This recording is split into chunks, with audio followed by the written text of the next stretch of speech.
Paramedical જે courses છે એના માટે સેકન્ડ રાઉન્ડની કોલેજ પસંદગી ચાલુ થઈ ગઈ છે। ઘણા બધી વિદ્યાર્થીઓના કોમેન્ટ્સમાં પ્રશ્નો આવી રહ્યા છે। આ વિડીયોમાં આપણે સેકન્ડ રાઉન્ડ માટેના નિયમો છે એની માહિતી લઈશું અને તમારે કન્સેપ્ટ આપી અને ત્યાર પછી કોલેજ પસંદગી કઈ રીતે કરવાની છે, કઈ કઈ બાબતો ધ્યાનમાં રાખવાની છે, એની સંપૂર્ણ માહિતી આપણે સ્ટેપ બાય સ્ટેપ લેવાના છીએ।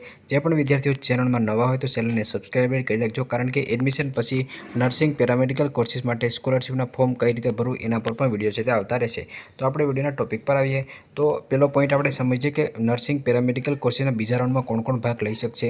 તો એક તો જે પણ વિદ્યાર્થીઓને પ્રથમ રાઉન્ડમાં કોઈ પણ કોલેજ નહોતી મળી એ તમામ વિદ્યાર્થીઓ સેકન્ડ રાઉન્ડમાં ભાગ લઈ શકે છે। જે વિદ્યાર્થીઓ પ્રથમ રાઉન્ડમાં કોઈ પણ કોલેજ પસંદગી કરવાનું ચૂકી ગયા હતા, એટલે કે ભૂલી ગયા હતા, એ તમામ વિદ્યાર્થીઓ કોલેજ પસંદગી કરી શકે છે।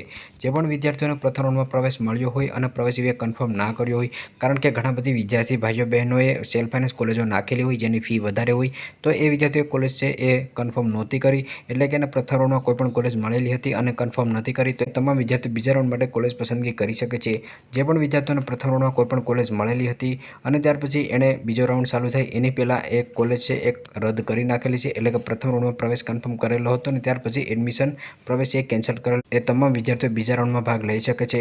અને આ ઉપરાંત જે પણ વિદ્યાર્થીઓને પ્રથમ રાઉન્ડમાં પ્રવેશ કન્ફર્મ કરી લીધો છે અને એ વિદ્યાર્થીઓ સેકન્ડ રાઉન્ડમાં ભાગ લેવા માંગતા હોય તો એ વિદ્યાર્થીઓ પણ સેકન્ડ રાઉન્ડમાં કોલેજ પસંદગી કરી શકે છે। આગળ હું તમને લાઈવ પ્રોસેસ પણ બતાવીશ। હવે જે અગત્યની બાબત છે એ ખાસ સમજો, જે પણ વિદ્યાર્થીઓએ પ્રથમ રાઉન્ડમાં પ્રવેશ કન્ફર્મ કરી લીધો છે એ વિદ્યાર્થીઓ બરાબર સમજે કે જો તમે પહેલા રાઉન્ડમાં ફી ભરી દીધી છે, ઓરિજિનલ ડોક્યુમેન્ટ જમા કરી દીધા છે અને એડમિશન ઓર્ડર લઈ લીધો છે અને જો તમે એ કોલેજથી સંતુષ્ટ છો, એટલે કે હવે તમારે આગળ કોઈ પણ કોલેજ છે એ પસંદગી નથી કરવી, તો તમારે કોઈ પણ કોલેજ ચોઈસ નથી કરવાની। નહીંતર જો ભૂલથી પણ બીજી કોલેજમાં એડમિશન મળી જશે તો જે પણ કોલેજમાં તમને અત્યારે પ્રથમ રાઉન્ડમાં એડમિશન મળેલું છે એ ઓટોમેટિક જ રદ થઈ જશે।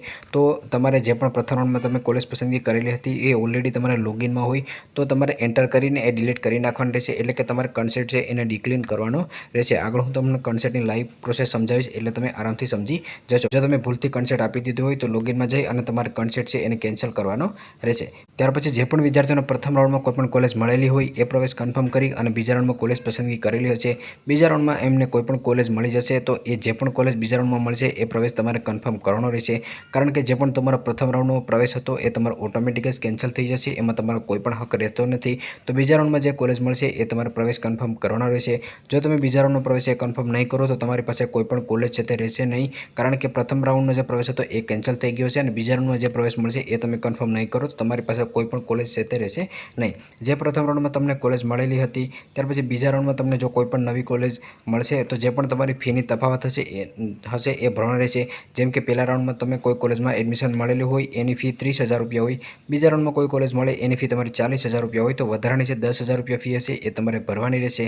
જો પ્રથમ રાઉન્ડમાં તમને કોઈ કોલેજ મળેલી હોય એની ફી 30,000 હોય અને બીજા રાઉન્ડમાં કોઈ કોલેજ મળે એની ફી 30,000 અથવા એથી ઓછી હોય તો તમારે કોઈ પણ ફી છે તે ભરવાની રહેતી નથી, એટલે કે જે તફાવતની ફી હોય એ જ તમારે ભરવાની થતી હોય છે। પરંતુ જો બીજા રાઉન્ડમાં કોઈ નવી કોલેજ તમને મળશે તો એના માટે તમારે હેલ્પ સેન્ટરમાં જવાનું રહેશે અને તમારે નવો એડમિશન ઓર્ડર નવી કોલેજ માટેનો લેવાનો રહેશે। જો બીજા રાઉન્ડમાં તમે કોઈ પણ કોલેજ છે એ ચોઈસમાં નાખશો, પસંદગી કરશો અને બીજા રાઉન્ડમાં એ કોઈ પણ કોલેજમાં તમને મળતું નથી તો જે પણ પ્રથમ રાઉન્ડમાં તમારો કન્ફર્મ કરેલી કોલેજ છે એ તમારી પાસે રહેશે, એમાં તમારો જ હક છે તે રહેશે। પરંતુ જો બીજા રાઉન્ડમાં કોલેજ છે એ નવી અપગ્રેડ થશે તો જ તમારા પ્રથમ રાઉન્ડની કોલેજ છે તે કેન્સલ થશે। હવે આપણે લાઈવ પ્રોસેસ જોઈએ અને અન્ય મહત્વની બાબત છે એ પણ સમજી લઈએ।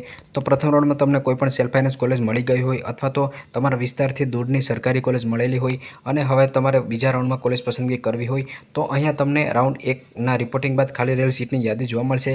તો તમારે ફક્ત સરકારી કોલેજ છે એ જ પસંદગી કરવી હોય તો આ PDF તમે ડાઉનલોડ કરી અને ચેક કરશો તો એમાં તમને જોવા મળશે કે જેટલી પણ સીટો ખાલી રહી ગઈ છે એમાં સરકારી કોલેજની સીટો અને સેલ્ફ ફાઇનાન્સ કોલેજની સીટો, તો તમારે ફક્ત સરકારી કોલેજની સીટો નાખવી તો ANM, GNM, BSc નર્સિંગ વગેરે કોર્સની સીટ ખાલી જોવા મળશે। તો આમાં જે પણ ખાલી સીટો રહી ગઈ છે એ તમે કોલેજ પસંદગીમાં નાખશો તો તમારા મળવાના જે ચાન્સીસ છે એ ખૂબ જ વધી જશે। તો અહીંયાથી તમે સરકારી કોલેજની સીટો જોઈ શકો છો, નીચે તમને પ્રાઇવેટ કોલેજની પણ સીટો જોવા મળશે, તો એ મુજબ પણ તમે કોલેજ પસંદગી કરી શકો છો। હવે ઉપર આવશો તો અહીંયા તમને તારીખ જોવા મળશે કે 25 સપ્ટેમ્બર સવારે 10 વાગ્યા સુધી તમે કોલેજ પસંદગી કરી શકો છો। હવે આપણે સેકન્ડ રાઉન્ડની લાઈવ પ્રોસેસ અને કન્સેપ્ટની પ્રોસેસ જોઈએ તો ઉપર અહીંયા તમને for candidate login click here જોવા મળશે, એના પર તમે ક્લિક કરશો। એના પર તમે ક્લિક કરશો, અહીંયા કેન્ડિડેટ રજિસ્ટર એન્ડ લોગિન જોવા મળશે, એના પર તમે ક્લિક કરશો। હવે અહીંયા તમારે user ID, password, 4 digit pin number અને કેપ્ચા નાખીને તમારે લોગિન છે તે કરવાનું રહેશે। તમે લોગિન કરશો એટલે અહીંયા તમને કન્સેપ્ટ ફોર્મ છે એ જ જોવા મળશે। તો અહીંયા એ જ માહિતી તમને જોવા મળશે જે મેં અગાઉ તમને સમજાવેલી છે, ફરીથી તમારે વાંચવી હોય તો તમે વાંચી શકો છો।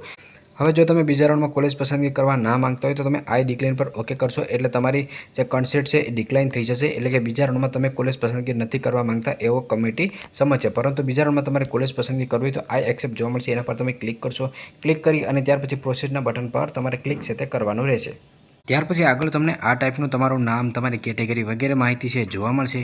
ત્યાર પછી નીચે અહીંયા તમને નિયમો અને પ્રિન્ટનું ઓપ્શન જોવા મળશે. અહીંયા તે પ્રિન્ટ પર ઓકે કરી PDF ડાઉનલોડ કરી અને તમે એની પ્રિન્ટ પણ મેળવી શકો. ત્યાર પછી અહીંયા તમને હોમ પેજમાં ચોઇસ ડિટેલ જોવા મળશે, એના પર તમે ક્લિક કરશો. કન્સેન્ટ આપણે આપી દીધો છે. અવેલેબલ ચોઇસમાં તમને કોલેજ અને ફીસની માહિતી જોવા મળશે. ત્રીજા નંબરનો ઓપ્શન જોવા મળશે ફિલ ચોઇસ, એના પર તમે ક્લિક કરશો. ફિલ ચોઇસ પર તમે ક્લિક કરશો તો હવે અહીંયા તમારે કોલેજ પસંદગી કરવાની રહેશે. તો પહેલાં અહીંયા તમને પ્રથમ રાઉન્ડમાં જે પણ તમે કોલેજ પસંદગી કરેલી હતી એ તમને જોવા મળશે. તો ખાસ બાબત અહીંયા ધ્યાન રાખજો કે તમે કન્સેન્ટ આપી દીધું છે એટલે તમે બાંયધરી આપી દીધી છે.